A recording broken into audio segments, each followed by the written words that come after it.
Presentes os conselheiros substitutos Tiago Barbosa Cordeiro e Cláudio Augusto Canha, e a procuradora do Ministério Público junto a este tribunal, designada para esta sessão, doutora Elisa Ana Zenedin Kondo Langner, declaro aberta, no horário regimental, a segunda sessão ordinária desta primeira Câmara. Ausentes os conselheiros Artagão de Matos Leão e José Durval Matos do Amaral, por motivo de férias, tendo sido designado para substituí-los os conselheiros substitutos Cláudio Augusto Canha e Tiago Barbosa Cordeiro, por meio das portarias número 2716, publicada no Diário Eletrônico 1281, de 19 de janeiro de 2016, e 916, publicada no Diário Eletrônico 1277, do dia 13 de janeiro de 2016. Ausente o conselheiro substituto Sérgio Ricardo Valadares Fonseca, por motivo justificado.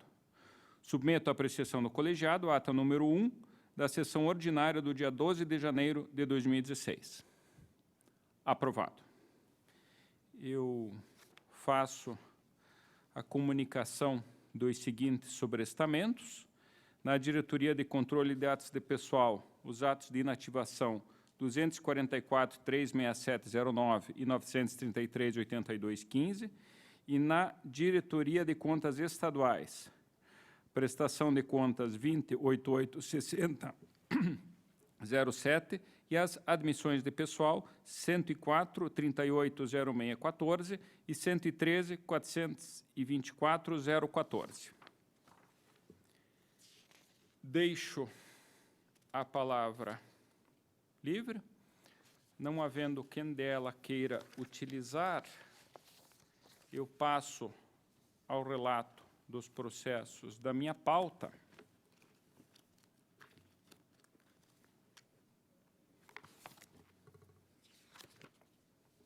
Iniciando com a prestação de contas municipal 156.650.08.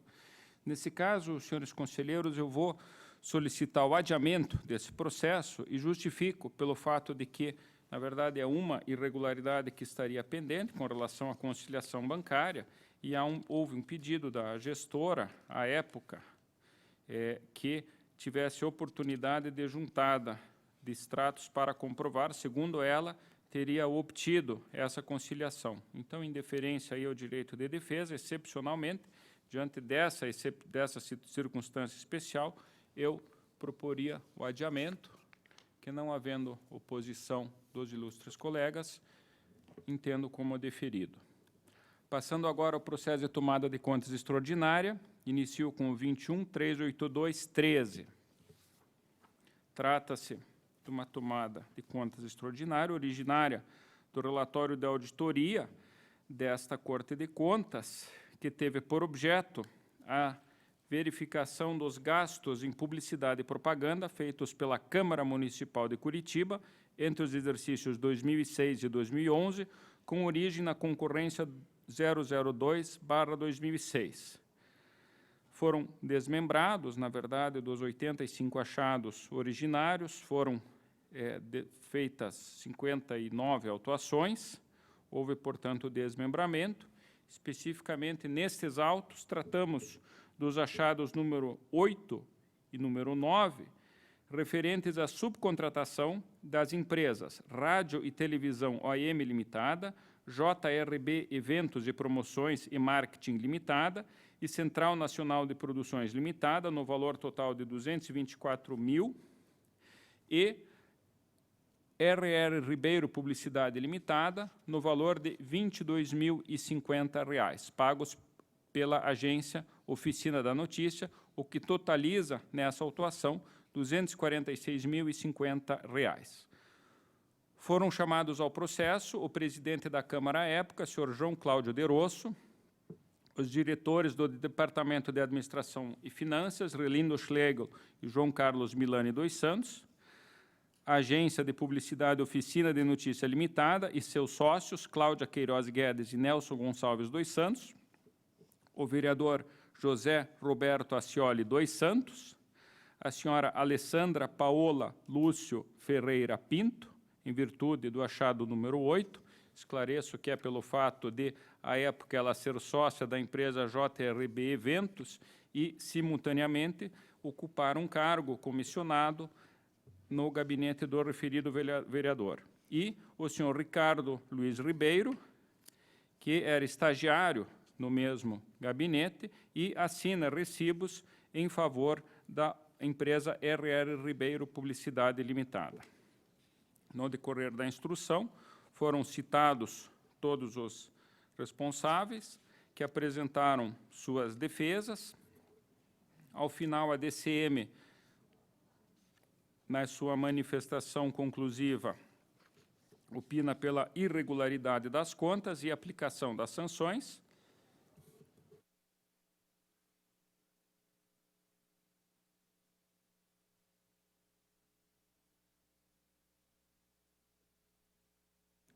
O Ministério Público de Contas corrobora, em linhas gerais, os termos da instrução.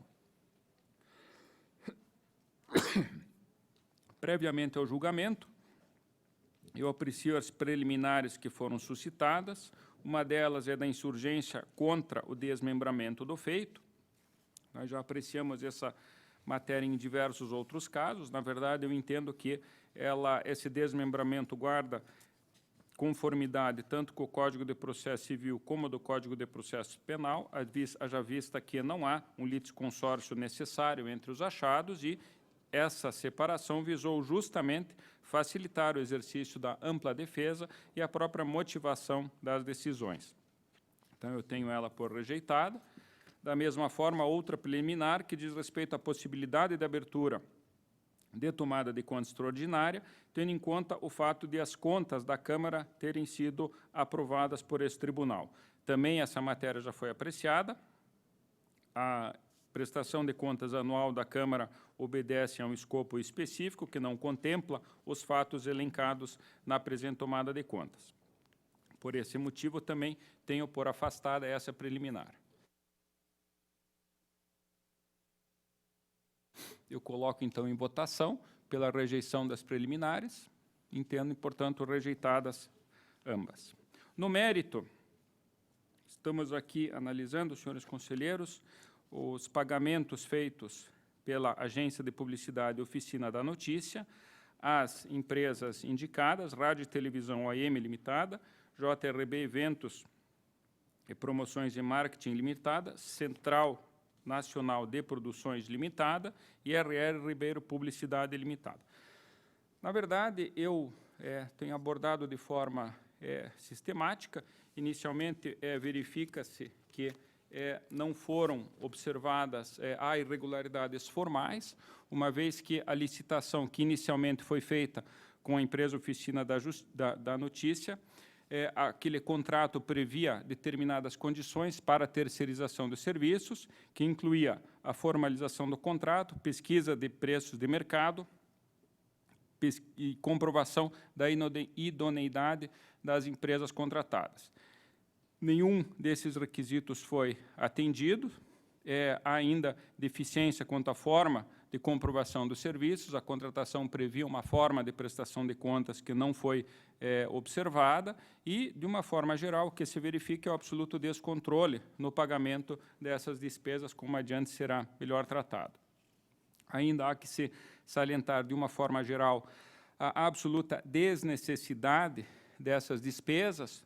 Nós estamos aqui falando de pagamentos feitos com vistas que a documentação indicava aportes em favor do programa 190, apresentado à época pelo então vereador, senhor José Roberto Ascioli da Costa, e que em nenhum momento restou qualquer indicação da necessidade dessa veiculação. É sabido que a Câmara Municipal de Curitiba detinha, à época, uma estrutura de funcionários do seu Departamento de Comunicação Social, em torno de 9 a 11 funcionários, conforme a época, que detinham conhecimentos e condições de promover a devida publicidade dos atos da Câmara. Então, somente em caráter excepcional, seria admissível que houvesse contratação de um outro veículo de propaganda. O que se verifica no caso é que, além disso, houve a intermediação de empresas, as empresas citadas, e algumas delas, inclusive, com sócios ou pessoas nela atuantes que estavam à disposição do gabinete do referido vereador, que era a pessoa que apresentava o programa policial 190. Então, me parece que há também, além da falta de justificativa, uma indicação de desvio de finalidade dos recursos, inclusive, ainda que não se tenha acessado o conteúdo de referidos programas, uma vez que não foram apresentadas pelas partes a comprovação da prestação desse serviço, verifica-se o absoluto desatendimento à regra da publicidade, esculpida no artigo 37, parágrafo 1º da nossa Constituição Federal, que condiciona essa publicidade ao caráter educativo, informativo e de orientação social. Trata-se, como eu disse, de um programa policial em que teria havido o patrocínio da Câmara de Vereadores por intermédio de suas agências de publicidade e das empresas contratadas na condição de terceirizadas. Então, essa, senhores conselheiros, é uma síntese bastante resumida da descrição dos achados. Basicamente, o fato é que não há qualquer justificativa para essas despesas, de modo que me parece que essa despesa feita é flagrantemente irregular, por desnecessária. Eu aponto, então, os responsáveis pela devolução dos valores, que deve contemplar, inclusive, o acréscimo de 10%, que era a comissão paga à agência de publicidade. Não há dúvida de que o presidente à época, senhor João Cláudio De Rosso, responde pela integralidade desses valores. Eu divirjo nesse ponto quanto à responsabilização que a DCM imputa aos senhores Relindo Schlegel e João Carlos Milani dos Santos, que na época eram responsáveis pelo Departamento de Administração e Finanças, em épocas sucessivas.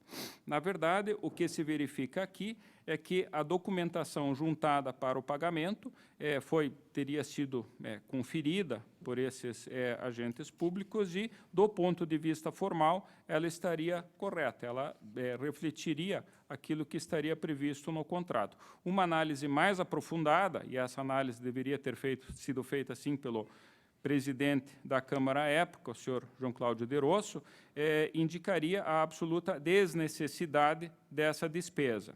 Então, nesse ponto, eu entendo que eu transcrevo no meu voto até as atribuições desses diretores, no que diz respeito especificamente à gestão contábil, orçamentária e financeira, e entendo que não seria razoável exigir deles que, efetivamente, buscassem as causas, a finalidade, enfim, a necessidade dessa despesa. Então, a exemplo de outros processos similares, eu excluo a responsabilidade deles, entretanto, proponho a imputação de uma multa, a multa do artigo 87, inciso 4, linha G, haja vista que no processo de liquidação teria havido uma falha por parte desses agentes públicos, na medida em que eles, em alguns casos, anteciparam o pagamento ao envio da nota fiscal. A nota fiscal chegava posteriormente, só que não no momento da liquidação. Me parece que há aí uma violação ao artigo 62 e 63 da Lei 4.320, que pode ser objeto de uma sanção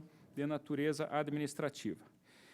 Há a responsabilidade da agência Oficina da Notícia, evidentemente, que foi a que promoveu essas subcontratações e os pagamentos todos.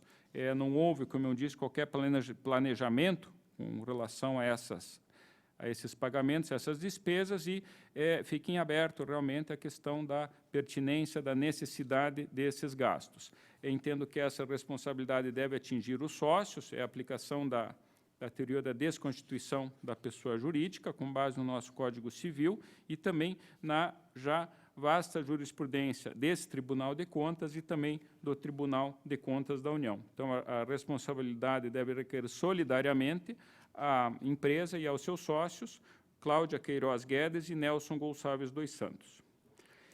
Entendo que, nesse caso, também há a responsabilidade do ex-vereador, senhor José Roberto Ascioli dos Santos. E, nesse ponto, é uma divergência também minha com a DCM. A DCM exclui a responsabilidade do agente político. Como eu assinalei, a a indicação na documentação de pagamento era referente ao programa 190, apresentado por este ex-vereador, e me parece que não é cabível a indicação de que ele desconhecia esses pagamentos.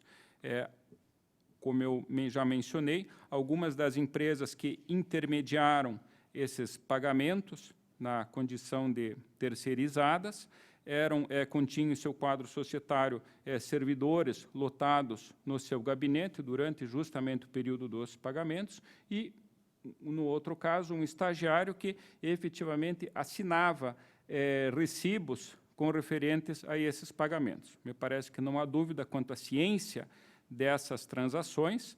Evidentemente que há um benefício na medida em que a manutenção do programa na TV CNT foi subsidiada, foi suportada com recursos públicos. Como eu disse, não há qualquer justificativa para o dispêndio desses valores no referido programa, de cunho notadamente policial. Então, ainda que não tenha sido o referido ex-vereador beneficiado pessoalmente com o recebimento de valores, ele auferiu, sim, benefícios com o suporte desse programa que era por ele apresentado. Eu ainda trago no meu voto a vedação do artigo 9º, inciso 3º da Lei de Licitações e do parágrafo 3º, que justamente veda qualquer benefício, qualquer pagamento, qualquer tipo de contratação com servidores da administração pública, que nesse caso aqui me parece que atingiria os funcionários lotados no seu gabinete e o próprio responsável, ainda que na condição de superior hierárquico, pela culpa invigilando ou ineligendo. E, nesse caso aqui, como eu disse, há fortes indícios de que ele efetivamente tinha ciência dessa transação. Proponho ainda a devolução solidária por aqueles agentes públicos que foram indicados, a senhora Alessandra Paola Lúcio Ferreira Pinto, que atuou no gabinete do referido vereador no período de janeiro de 2009 a agosto de 2010, era sócia da empresa JRB Eventos, que recebeu a parte desses recursos, bem como ao senhor Ricardo Luiz Ribeiro, que era estagiário do gabinete. Aí, nesse ponto, sobre a condição de estagiário, eu entendo que, nessa circunstância específica de recebimento de valores, de desvio de recursos, ela se equipara ao conceito de servidor público, uma vez que houve o benefício e a sua nítida participação para a causação dessa irregularidade. Eu trago no meu voto o conceito do professor Marçal Justem Filho, quando comenta o artigo 84 da Lei de Licitações, e ainda jurisprudência do Tribunal de Contas da União, que também trata dessa participação indireta, que, no meu entender, como eu disse, compreende, então, o caso do estagiário.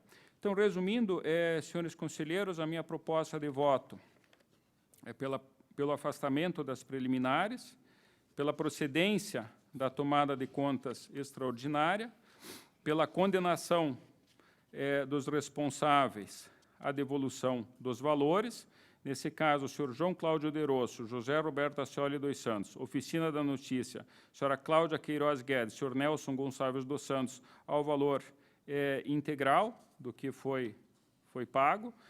Eu ainda aplico, em relação aos agentes públicos, João Cláudio de Rosso, José Roberto Ascioli dos Santos, a multa proporcional ao dano de 30%, e aos sócios da Oficina da Notícia, Cláudia Queiroz Guedes e Nelson Gonçalves dos Santos, multa de 15%. Ainda proponho a devolução dos valores, a restituição por parte dos beneficiários pelos pagamentos na condição de servidores do gabinete, a senhora Paola Lúcio Ferreira Pinto e o senhor Ricardo Luiz Ribeiro. Aplico a eles também a multa de 30%, incidente, evidentemente, sobre os valores de sua responsabilidade.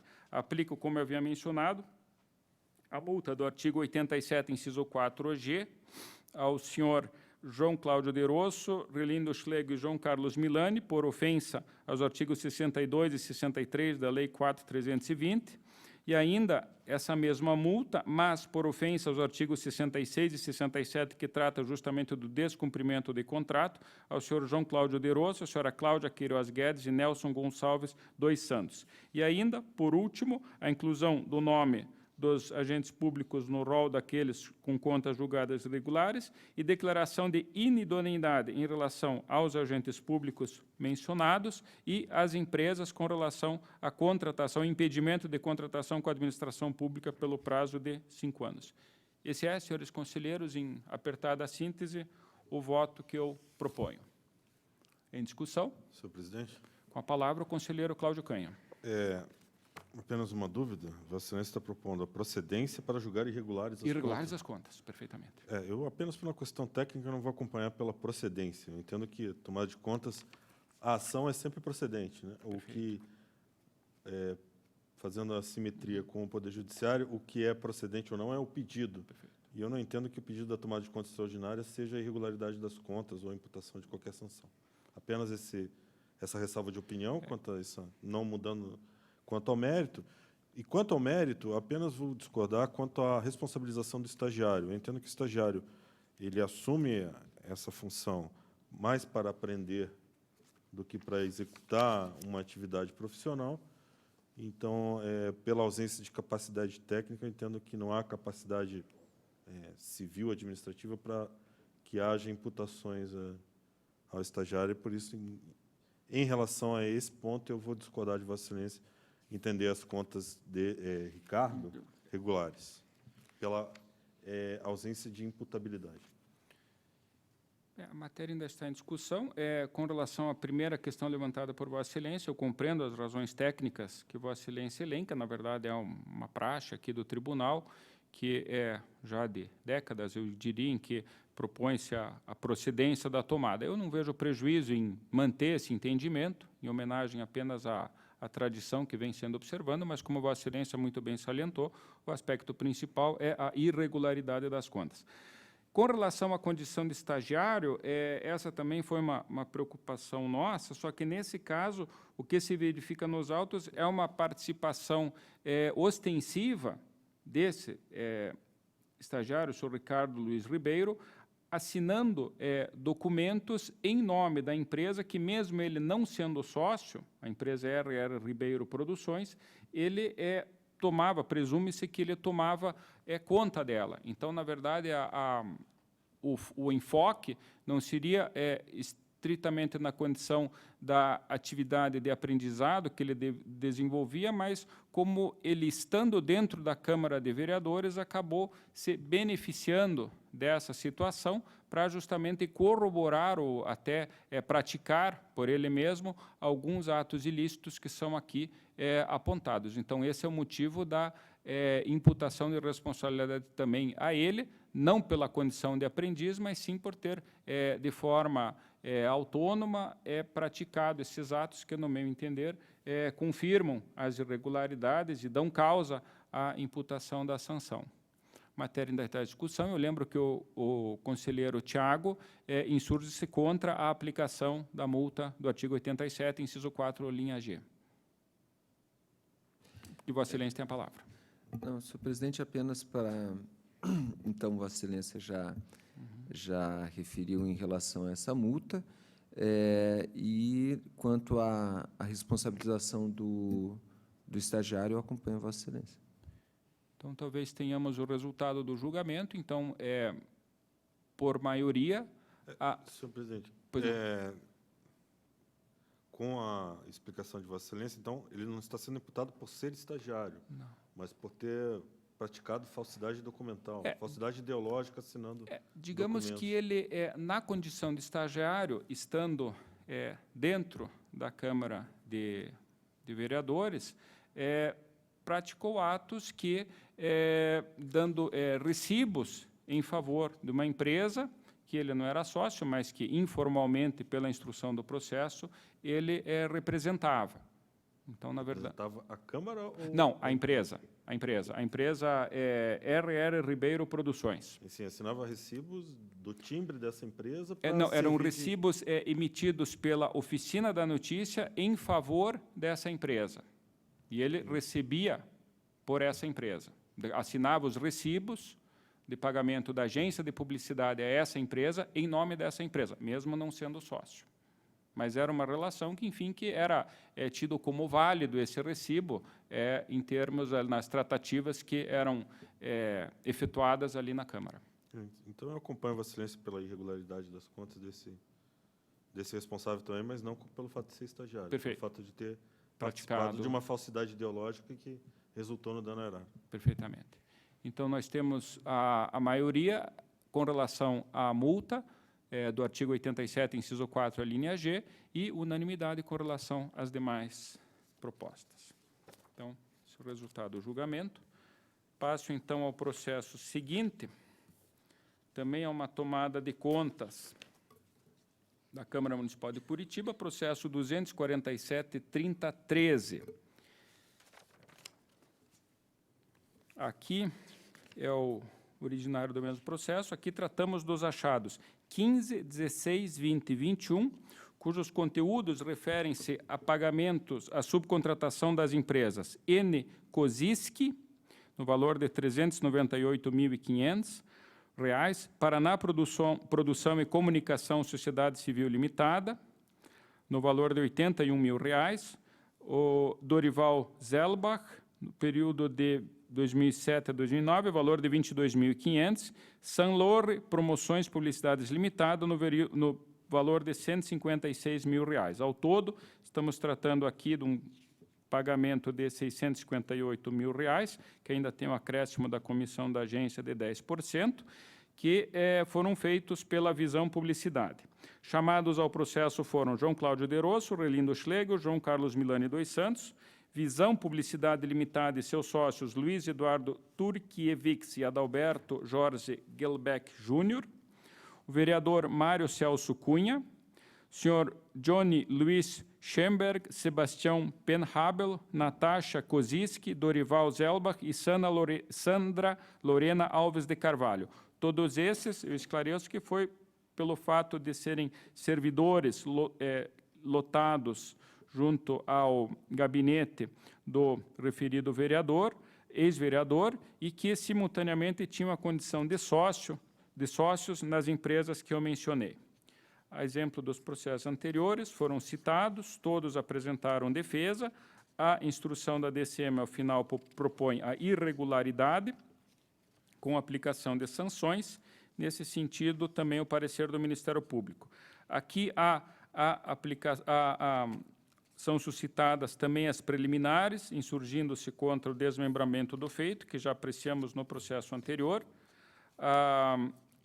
possibilidade de abertura dessa tomada de contas com o julgamento da prestação anual, também apreciada, e ainda essa nova, em relação à anterior, a competência desta Corte para apreciar a responsabilidade de empresas privadas. Também me parece que essa matéria é bastante pacífica nessa Corte. É evidente que a jurisdição do Tribunal de Contas se estende também para agentes, pessoas jurídicas de direito privado que venham a receber pagamentos indevidos ou a promoverem gastos irregulares. Então, me parece tranquila a superação das preliminares. Partindo, então, para o mérito, como eu disse, tratamos aqui de 4 achados. As preliminares de mérito são as mesmas do processo anterior, ou seja, há irregularidades formais com relação à subcontratação dessas empresas, não há qualquer justificativa quanto aos gastos feitos em publicidade em relação a essa empresa. São matérias, na verdade, há aqui matérias divulgadas por televisão, por rádio, por blogs e por jornal. Aquelas que vieram a conhecimento pelos blogs ou pelo jornal, verifica-se um nítido conteúdo de promoção pessoal em ofensa à regra do artigo 37, parágrafo 1º. Elas não possuem, no meu entender, e na avaliação da instrução do processo, caráter educativo, informativo ou de orientação social. Ainda também a ausência de justificativa quanto à intermediação a utilização dessas pessoas jurídicas como intermediárias para os veículos de comunicação, que, naturalmente, encareceram ainda mais essa operação. Então, no mérito, senhores conselheiros, a configuração da irregularidade assemelha-se ao processo anterior, pela falta de justificativas com relação a esses gastos. Me parece, então, que a responsabilidade, nesse caso, também deva ser integral do presidente da Câmara à época, o senhor João Cláudio de Rosso.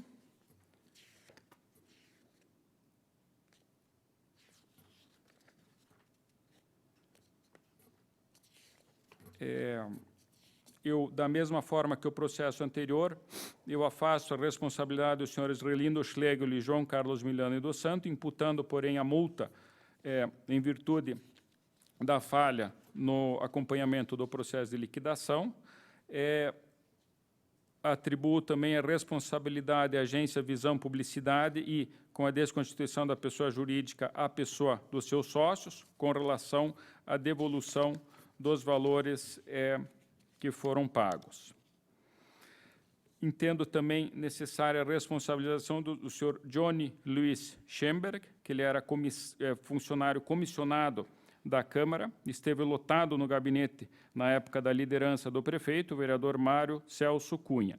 E ele, ao mesmo tempo que praticava atos em nome da empresa N. Koziski, que recebeu parte dos pagamentos, ele também praticava atos como sócio da sua própria empresa, PR Produção e Comunicação Limitada, que também recebeu valores. Há, inclusive, senhores conselheiros, nesse processo aqui, uma singularidade que alguns pagamentos foram feitos em duplicidade e, em outros casos, as agências cujo nome foi utilizado para justificar o pagamento sequer reconhecem a inserção de programas da Câmara. Então, mas como, na verdade, a proposta da unidade técnica que o voto acompanha pela devolução integral, eu apenas menciono esses fatos como agravantes em relação ao que normalmente temos visto. Portanto, me parece que também cabe a responsabilização do senhor Johnny Luiz Schemberg, a violação aqui evidente ao artigo 9º, inciso 3º da Lei de Licitações, que proíbe a participação direta ou indireta de agente da administração pública contratante na execução do serviço, da senhora Natasha Koziski, que era sócio da empresa N. Koziski, também servidora comissionada da Câmara Municipal de Curitiba, no período dos pagamentos, lotada no gabinete do vereador Mário Celso Cunha, nesse mesmo período. Me parece que a violação também ao dispositivo da lei de licitações. Atribuo também a responsabilidade ao senhor Dorival Zelbach. Ele também estava lotado no gabinete da liderança do PDT, que era a cargo do vereador Mário Celso Cunha, na época.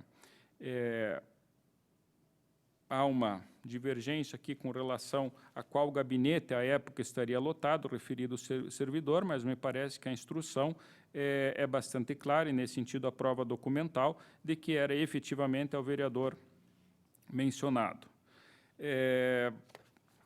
Ainda a senhora Sandra Lorena Alves de Carvalho, também foi servidora comissionada da Câmara de Curitiba, de janeiro de 2004 a julho de 2010, esteve lotada no gabinete da liderança do prefeito entre abril de 2008, que era o vereador Mário Celso Cunha, entre abril de 2008 e junho de 2010. Também, nesse caso, há a participação dela como sócia da empresa Sanlor Promoções e Publicidade Limitada. O único caso aqui que eu excluo a participação é do senhor Sebastião Penhabel, que ele, na verdade, era motorista, e a própria DCM aponta isso. Ele apenas teria recebido fisicamente um cheque e repassado esse cheque, não o valor dele, mas o cheque. Me parece que, efetivamente, não há comprovação de qualquer benefício, de qualquer participação que mereça censura. A minha divergência aqui com a DCM é em relação à responsabilização do ex-vereador Mário Celso Cunha. A DCM entende que não haveria responsabilidade. Eu, nesse ponto, respeitosamente vou divergir. Eu entendo que esses 4 servidores estavam lotados no seu gabinete, seja propriamente o gabinete, seja da liderança do governo, seja da liderança do partido. Me parece que não há como afastar o conhecimento com relação a essas transações que foram feitas através da intermediação das empresas dos seus funcionários. Inclusive, um dos servidores mencionados, o senhor Dorival Zelbach, menciona que essas transações eram de conhecimento público, que todos sabiam delas. Me parece que isso é não apenas um indício, mas um fato devidamente comprovado no processo. E há, sem dúvida nenhuma, agravante daquilo que foi possível trazer aos autos do material que teria sido divulgado com recursos da Câmara Municipal de Curitiba, há um enorme predomínio de matérias mencionando o referido vereador. Eu elenco aqui no meu voto diversos textos, títulos de reportagens que foram juntadas, que evidentemente têm a sua figura enaltecida. Me parece que há, então, uma nítida ofensa ao artigo 37, parágrafo 1º, com benefício ao referido agente político, e eu coloco que tal situação, associada à ausência de justificativa para a escolha do senhor Mário Celso Cunha como beneficiário das reportagens publicadas e a inexistência de qualquer esclarecimento de como essas publicações seriam necessárias para atender ao interesse público, faz presumir que a seleção ocorreu por influência do próprio agente político no intuito de beneficiá-lo. Tem-se, portanto, que o ex-vereador e líder do governo municipal foi, no mínimo, omisso e negligente diante da possibilidade de envolvimento dos servidores comissionados que lhe eram subordinados nos atos lesivos ao erário em tela. Fato agravado por se tratar de 4 servidores de contratos com duração entre 2 e 3 anos. Eu menciono aqui os fundamentos da culpa em vigilando e em eligendo. Entendo, portanto, divergindo respeitosamente da DCM, que cabe a responsabilização do ex-vereador. A exemplo do processo anterior, senhores conselheiros, eu também proponho a imputação da multa proporcional ao dano, na proporção de 30% para cada um dos agentes públicos mencionados, 15% para os sócios da Agência Publicitária Visão Publicidade Limitada, multas administrativas aos ex-diretores administrativos e também ao senhor João Cláudio Derosso e aos sócios pelo descumprimento contratual, e ainda as medidas de interdição com relação à contratação com o poder público e exercício de cargo público. Então, em síntese, senhores conselheiros, esse é o voto que eu coloco em discussão. Anoto desejar a divergência do conselheiro Tiago com relação à multa do artigo 87, inciso 4, a linha G. Em discussão. Encerrada a discussão, aprovado. Tenho na minha pauta ainda um processo de tomada de contas que se encontrava adiado. É o processo 199. –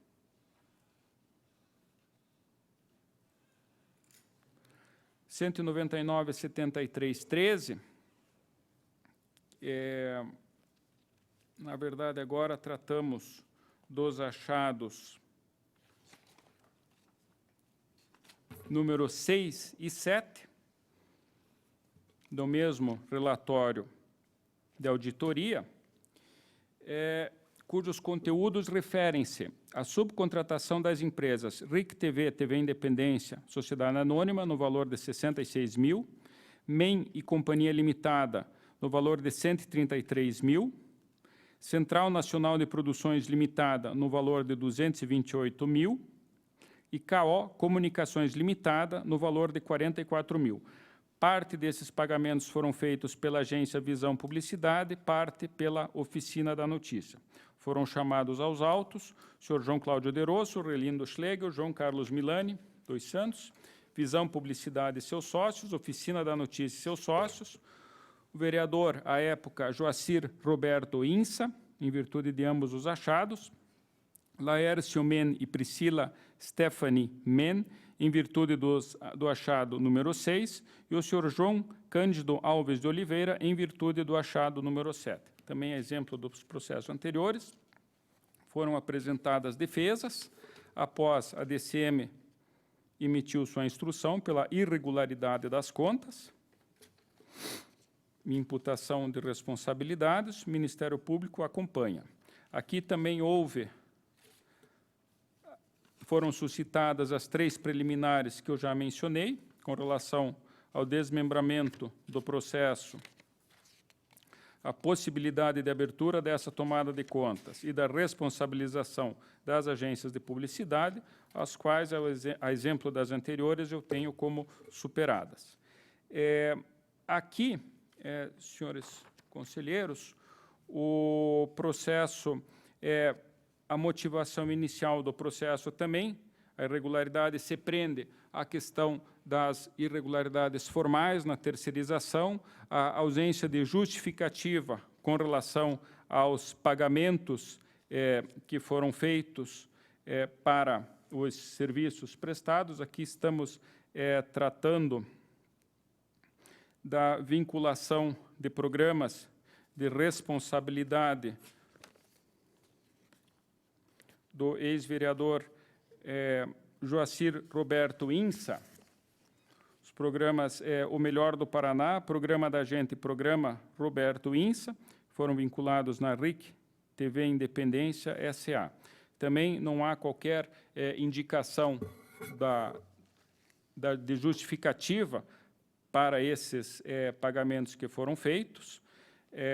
A intermediação dessas agências também se mostrou absolutamente sem qualquer justificativa, de modo que, em linhas gerais, eu faço a fundamentação remissiva com relação ao conteúdo das irregularidades, ao que já discutimos nos processos anteriores, e passo a relatar, então, com mais cuidado, a responsabilidade individual de cada um dos agentes envolvidos. Me parece que a caracterização aqui também, nesse caso, da responsabilidade do presidente da Câmara à época, senhor João Cláudio De Rosso, é inafastável, na condição de ordenador da despesa e, simultaneamente, fiscal do contrato, não trouxe qualquer justificativa com relação a esses pagamentos. A exemplo dos processos anteriores, eu excluo a responsabilidade do senhor Elindo Schlegel e João Carlos Milani dos Santos, atribuo a responsabilidade às agências Visão Publicidade Limitada, Oficina da Notícia e solidariamente aos seus sócios, na medida dos pagamentos efetuados por cada uma delas. E, passando à análise dos demais agentes públicos, eu entendo que, e nisso a DCM acompanha, eu acompanho a proposta da DCM, eu entendo que há responsabilidade do senhor Joacir Roberto Insa com relação a ambos os achados. Na verdade, a alegação da defesa, nesse caso, é de que não teria havido um benefício do vereador com relação a esses pagamentos feitos para a vinculação do seu programa e que a tratativa que ele tinha seria da negociação de cotas de publicidade com a referida televisão, a RIC TV. Entretanto, o que me parece é que, efetivamente, esses pagamentos feitos acabaram por beneficiar o referido vereador, que era quem apresentava esses programas. O sócio da empresa Men e Companhia Limitada, senhor Laércio Men, esteve vinculado ao seu gabinete durante um período significativo, antes do início desses pagamentos, durante um período desses pagamentos e após esses pagamentos. Me parece que não há como afastar o conhecimento dele com relação a essa relação da Câmara com essa empresa e, na medida em que ele recebia o benefício de ter o patrocínio de recursos públicos da Câmara de Vereadores ao seu programa, evidentemente que cabe a sua responsabilidade. Eu discordo desse ponto da manifestação da defesa, no sentido de que o fato dele não ser o ordenador da despesa, por si, excluiria a sua responsabilidade. Eu repito que houve efetivamente benefício por ele, pelo suporte de recursos públicos para custeio desse programa. E,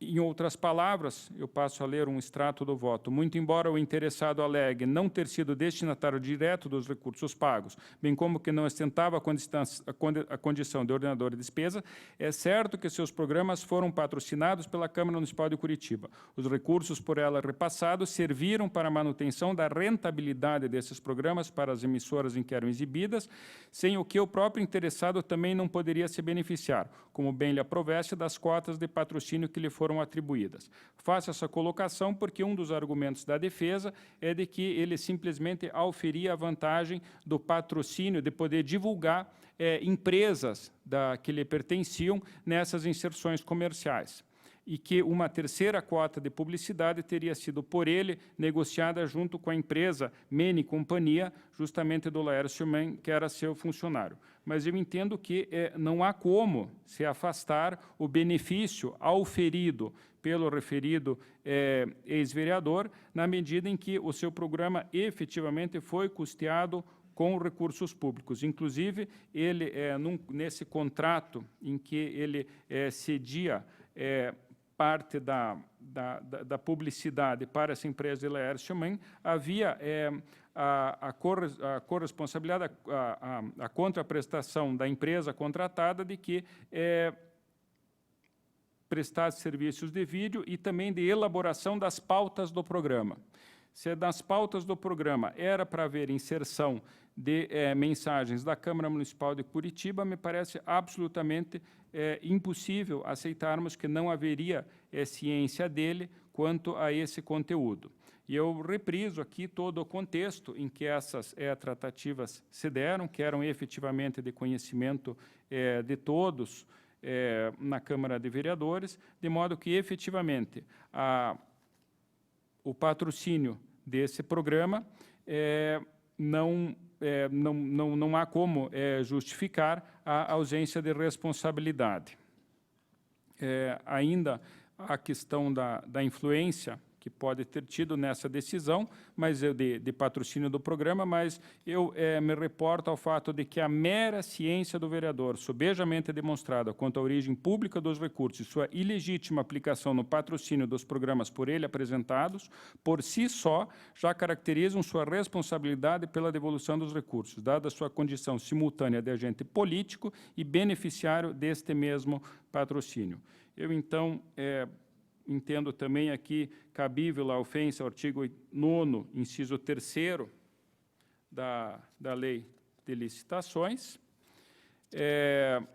Há ainda um argumento da defesa oferecido em sede de memoriais de que tratar-se-ia de pessoas jurídicas de direito privado, tanto a agência de publicidade quanto a empresa contratada, a Mene Companhia. Eu entendo que esse fato é absolutamente não tem qualquer importância, haja vista que a origem dos recursos era pública, a agência de publicidade agia como gestora de recursos públicos e foram verificadas, inclusive, que as notas fiscais emitidas por essa empresa que recebeu os recursos era emitida contra a própria Câmara. Me parece que estamos aí a tratar, sim, sem dúvida nenhuma, de uma relação que deve ser gerida, deve ser considerada sob a ótica do direito público, incidente, portanto, evidentemente, a vedação de contratação com agentes da administração.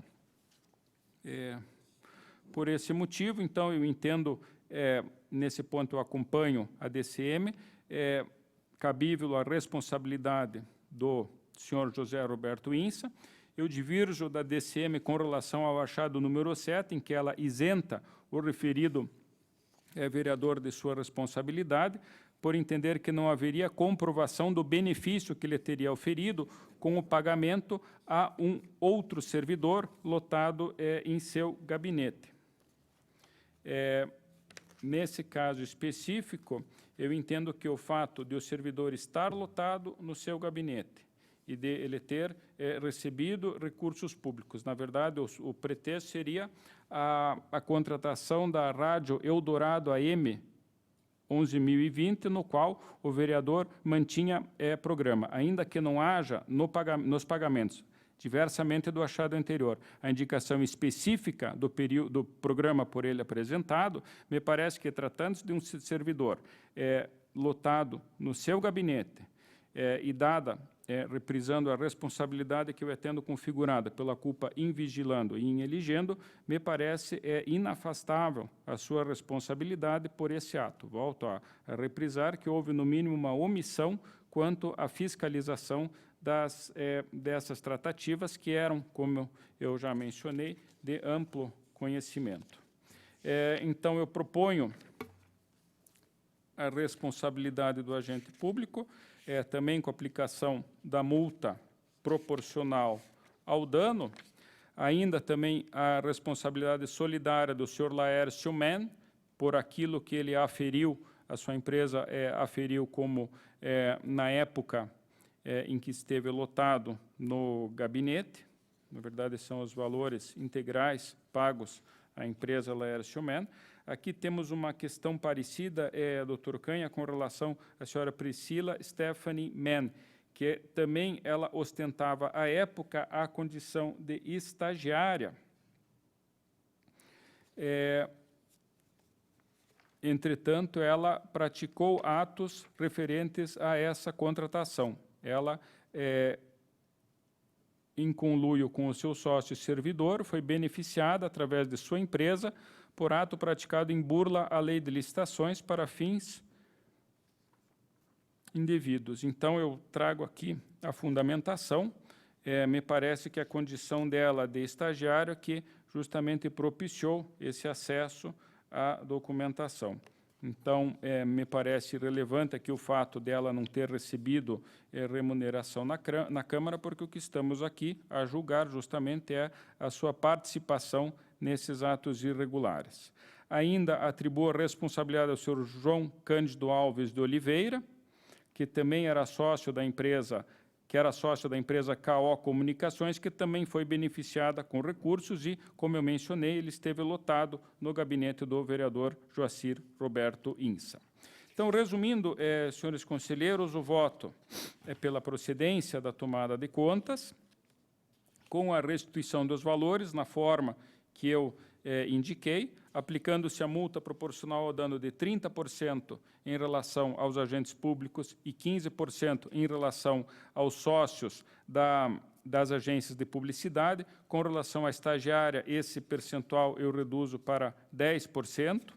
E ainda as multas administrativas, na forma já anteriormente discutida, e as interdições referentes às proibições de contratação com o poder público e exercício de cargo público. Esse, em síntese, senhores conselheiros, é o voto que eu coloco em discussão.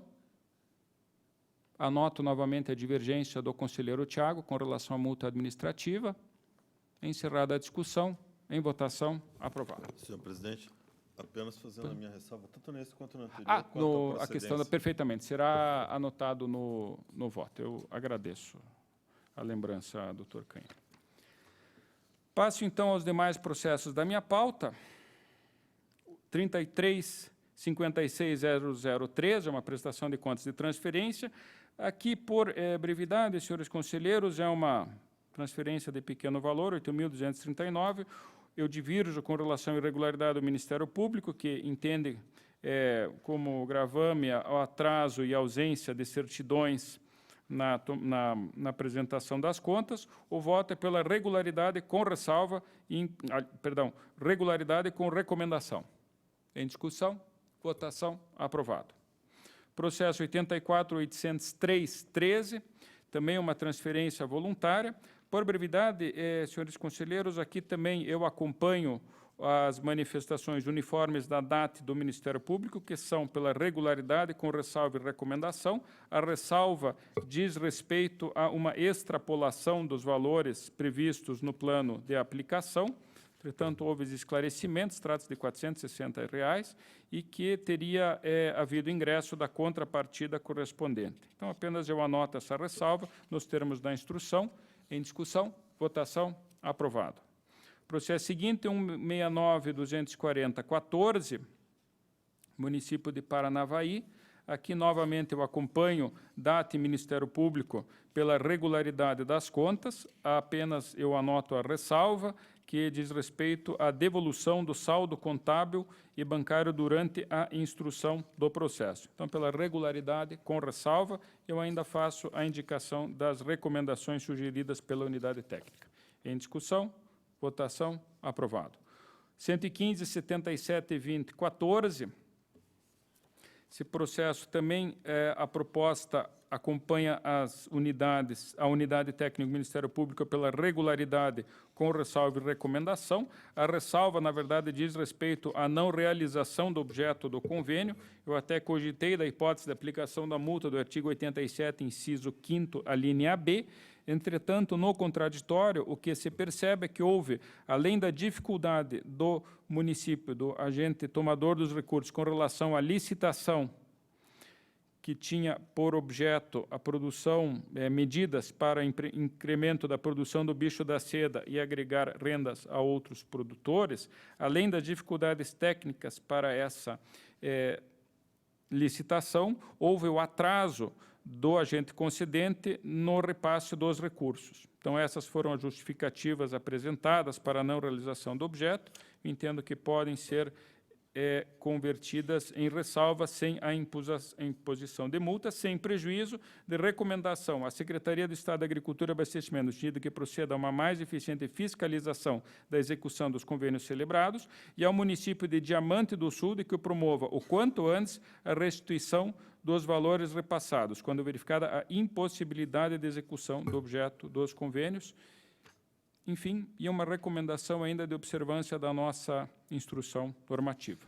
Então, resumidamente, o voto é pela regularidade com ressalva e recomendações. Em discussão, votação, aprovado. Tenho a seguir um ato de inativação da senhora Zoronilde Gonçalves, ao processo 220.659.13, ocupante do cargo de auxiliar de enfermagem. DICAP opinou pela legalidade de registro. O Ministério Público entende necessária o desentranhamento de documentos referentes à admissão da servidora, constantes da peça 26, a fim de que esse tribunal possa atestar a legalidade e proceder ao registro do respectivo ato de ingresso. Eu, por despacho, havia indeferido essa promoção. Numa nova manifestação, o Ministério Público é pela negativa de registro. Na verdade, o registro, a ausência de registro da admissão da servidora, me parece, pode ser relevada. Trata-se de uma admissão de 18 de agosto de 1999, anterior, portanto, àquele marco que estabelece o nosso prejulgado do ano de 2000. Eu verifiquei ainda que, numa passada de olhos, a documentação juntada poderia atender, em tese, a regra do concurso público. Não me parece que tenha havido nenhum desvio, de modo que eu... E ainda, um dos fundamentos do Ministério Público é o fato de que teria havido uma auditoria no município de Guarapuava, autos 384.332.11, onde teria havido a determinação do encaminhamento das admissões de pessoal que não tenham sido registradas por esta Corte. É o achado 4 daqueles autos. Me parece, entretanto, que essa foi uma determinação genérica que não exclui a possibilidade de, no exame específico de um ato de inativação, à vista da legislação previdenciária e da satisfação dos requisitos da aposentadoria, que seja essa omissão relevada justamente em homenagem à súmula número 5 desse nosso Tribunal Pleno. Então, divergindo do Ministério Público, vota pelo registro do atos e apenas eu faço uma recomendação ao Instituto que observe os prazos das nossas instruções normativas, notadamente quanto ao envio de documentos a esta Corte. A matéria está em discussão. Em votação, aprovado. Admissão de pessoal, 50, 26, 17 e 10, município de Jaguapitã, edital de concurso 1/2009 para provimento de diversos cargos efetivos. Ao final, a instrução e o parecer são uniformes. Pelo registro das contratações, há apenas uma determinação ao município de Jaguapitã para que, no prazo de 30 dias, ajuste o cadastro do SINAP, a fim de que todos os servidores aprovados e nomeados no concurso de edital 1/2009 estejam agrupados em um só edital, de número 1/2009, sob pena de aplicação de multa nos termos do artigo 87, inciso 3º F da nossa lei orgânica. Então, essa é a proposta. Conselheiro Canha. Apenas divirjo quanto à determinação, entendo que não cabe em sede de atos de pessoal. Então, anotada a determinação, a divergência quanto à determinação, então é por unanimidade quanto ao registro e maioria quanto à imposição da determinação. Processo seguinte, são dois processos de servidores, 79.007015, de Lúcio Magalhães Araújo Ixi, e 95.256815, de Flávio Afonso Hernandes de Lima. Ambos têm por objeto a verbação de tempo de serviço. O primeiro deles, trata-se de período do INSS, tempo de contribuição 13 anos, 9 meses e 9 dias. E aqui a minha única divergência, senhores conselheiros, nesse caso específico, é que, analisando o artigo 130 da Lei 674, de 1970, Estatuto dos Servidores Civis do Paraná, me parece que o tempo que pode ser considerado para aposentadoria e disponibilidade é aquele que diz respeito a serviço público, aquele estritamente de iniciativa privada, pela interpretação que eu faço da lei, deveria ser aplicado apenas para aposentadoria, não para disponibilidade. Então, eu faço, nesse primeiro processo, uma divergência parcial com relação à Diretoria de Controle de Atos de Pessoal, de modo que o deferimento do pedido de averbação de 13 anos, 9 meses, 9 dias de tempo de contribuição para fins de aposentadoria e 11 anos, 10 meses, 5 dias de serviço para fins de disponibilidade, haja vista que esse último período é que foi prestado ao IBAMA e a diferença teria sido a iniciativa privada, que, no meu entender, portanto, não compreende a disponibilidade. No processo seguinte, a própria diretoria faz essa distinção, propondo, então, o deferimento do pedido de averbação de 15 anos, 8 meses e 14 dias de tempo de contribuição, sendo desses 9 anos, 1 mês e 21 dias prestados ao Tribunal de Justiça do Paraná e ao Ministério Público do Estado para todos os efeitos legais, e o tempo da iniciativa privada de 6 anos, 6 meses e 23 dias apenas para os fins de aposentadoria. Então, essa é a proposta. No primeiro, há uma pequena divergência com relação à DICAP, mas cujo fundamento é comum a ambos os processos que estão em discussão. Em votação, aprovados. Tenho ainda um relatório de inspeção decorrente de fiscalização exercida pela Diretoria de Controle de Dados de Pessoal, junto ao consórcio intermunicipal SAMU Oeste, período de 9 de março de 2013 a 13 de março de 2015, perdão, 9 de março de 2015 a 13 de março de 2015, cumprimento ao Plano Anual de Fiscalização. Na verdade, a Diretoria de Controle de Atos de Pessoal apontou diversos achados. Em apertada síntese, senhores conselheiros, no decorrer da instrução, verificou-se que esses achados, em sua grande maioria, foram saneados. Portanto, a conclusão da Diretoria de Controle de Pessoal entende que as falhas identificadas foram sanadas pela entidade, assim propõe a aprovação do relatório sem aplicação de sanção aos responsáveis.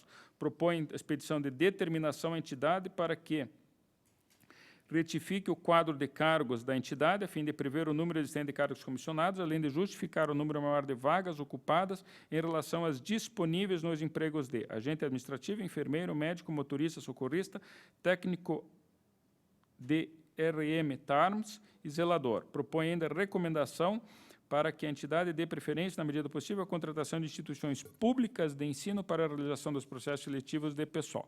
O Ministério Público corrobora a instrução. Passamos, então, aos achados. Primeiro, achado número 1, ausência de previsão acerca das hipóteses de contratação por tempo determinado para atender necessidade temporária de excepcional interesse público. Basicamente, houve a regularização desse item com a deliberação em assembleia, alterando o estatuto social da entidade para regulamentar essa contratação temporária. Entendo sanado esse ponto. Achado 2, provimento da função de controlador interno em desacordo com o entendimento consolidado no Tribunal de Contas. Aqui também houve regularização.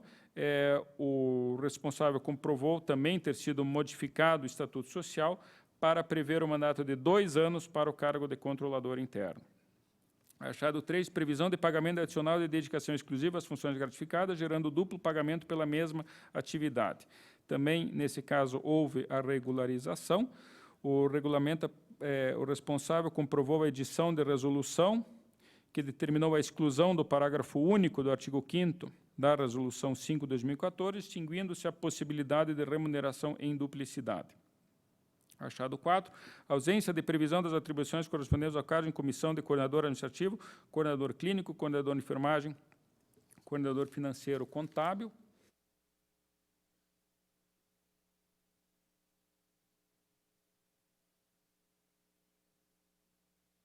Aqui também foi feita a adequação normativa necessária, definidas e incluídas as atribuições típicas desses cargos, de modo que pode-se ter por regularizado.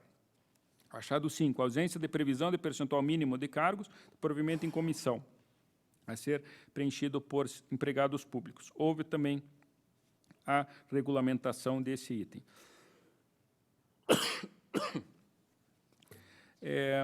Eu ainda indico no meu voto algumas recomendações.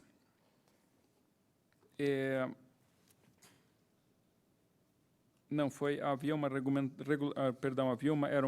recomendação que foi atendida referente à manutenção do pagamento de função aos empregados que laboram em 3 setores sem qualquer subordinado. Foi extinta, na verdade, tendo em conta a ausência justamente de subordinados. Então, foi atendida a recomendação que foi anteriormente expedida. E ainda com relação à ausência de previsão de vagas para afrodescendentes de concursos públicos promovido pelo referido consórcio, a recomendação já atendeu seu objetivo, uma vez que a matéria foi deliberada pela Assembleia Geral da entidade, sem prejuízo de análise de modo específico em sede de admissão de pessoal. Então, já houve também a adoção das medidas. Inconsistência no quadro de cargos da entidade. Nesse caso aqui, mencionada a expedição de uma recomendação a fim de que observe as falhas apontadas no seu quadro de cargos. Então, mantém-se a necessidade de expedição dessa recomendação. Falta de alimentação do SINAEM foi sanada. E a contratação de empresa privada para a promoção de concurso. Corrobora-se, então, a recomendação da unidade técnica com relação à necessidade de aprimoramento dos seus procedimentos de seleção de pessoal. Então, o voto, resumidamente, senhores conselheiros, no sentido de que seja aprovado, o relatório aprovado no sentido de que as medidas, as irregularidades apontadas teriam sido sanadas no decorrer da instrução, e eu aponto aqui, ao final, 2 recomendações. 2.1, que observe as falhas apontadas em seu quadro de cargos, conforme o parecer 106.88.15 da DICAP, e proceda à correção, sob pena de eventual aplicação de sanção em sede de autos de admissão, e que dê preferência à contratação de instituições públicas de ensino para a realização de processos seletivos de pessoal. A hipótese aqui, me parece, é aquela do artigo 267, inciso 3º do nosso regimento interno, que prevê que, no caso de auditorias de procedimento dessa natureza, por decisão colegiada após o contraditório, o órgão colegiado competente possa expedir recomendações, entendendo saneados alguns itens. Então, aqui, por talvez até praxe, fala-se em aprovação do relatório de inspeção, mas a hipótese ao que eu me refiro do nosso regimento interno é justamente o do artigo 267, inciso 3º, que, quando saneadas as irregularidades, permite apenas a indicação de recomendações. Então, essa é a proposta de voto que eu coloco em discussão. Em votação, aprovado. Tem agora prestações de contas anuais, processo 270.641.14, da Câmara Municipal de Paysandu, contas do senhor Diego Mateus Sanches, exercício 2003, as manifestações dos uniformes pela regularidade, e esse também é o voto. Em discussão, votação, aprovado. 273.527.14, Câmara Municipal de Sarandi, senhor Rafael Psibilski, exercício 2013, também acompanham manifestações uniformes pela regularidade. Em discussão, aprovado. Da mesma forma, senhores conselheiros, os processos que eu vou anunciar são 7 processos em que as manifestações são uniformes pela regularidade das contas.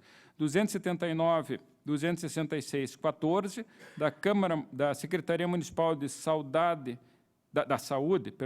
de Foz do Iguaçu, responsável o senhor Odair José Silveira e senhora Letice Aparecida Dias Canete, secretários municipais do exercício 2013.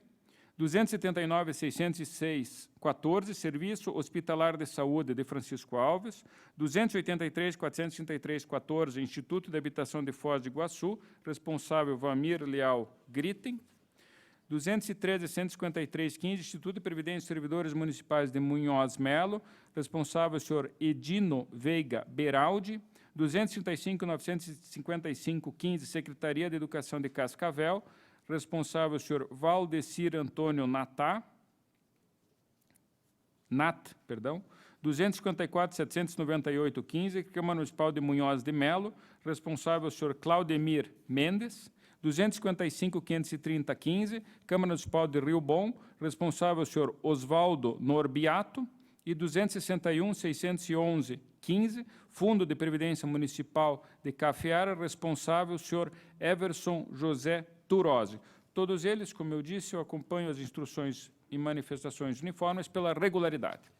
Em discussão, votação, aprovado. Creio ter atendido a minha pauta. Deixo, senhores conselheiros, a palavra livre. Faço uso dela para agradecer a presença dos ilustres conselheiros que vieram compor o quórum desta sessão de julgamento. Não havendo quem queira fazer uso,